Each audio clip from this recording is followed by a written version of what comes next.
My sisters and my brothers, this past weekend, the church's year came to a close.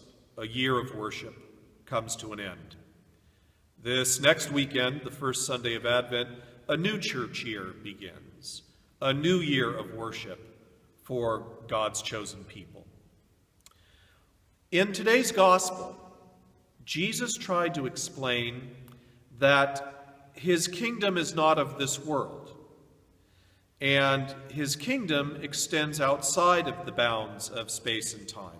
And yet Pilate still asked the question, "So you are a king?" And Jesus responded, "You say I am." But Pilate was still thinking in the bounds of space and time. Pilate still believed that a king must have a territorial kingdom. A sovereign must have a territorial sovereignty.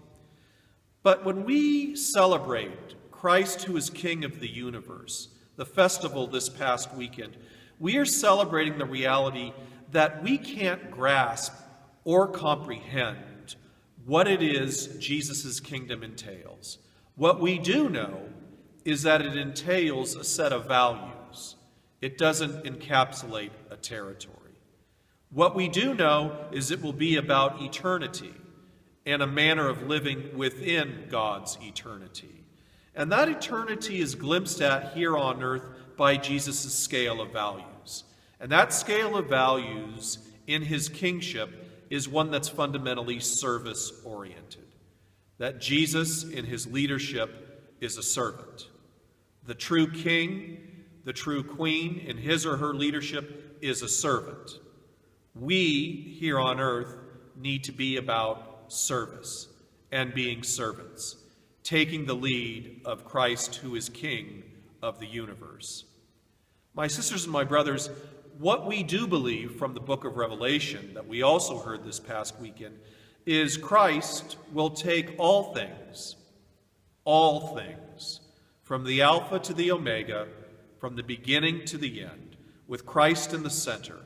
He will gather all things to himself. He will bring all things to the joy of his Father's kingdom once and for all eternity. In eternity of joyful service, not service that weighs us down, not service that binds us up, not service that exhausts us, but service that brings us life, service that gives us joy, service that gives us happiness, eternal joy, eternal life. That is what we celebrate as we celebrate Christ, who is King of the universe. And for now, my sisters and brothers, may we model that leadership here on earth, a glimpse of what we will one day share in the fullness of God's kingdom.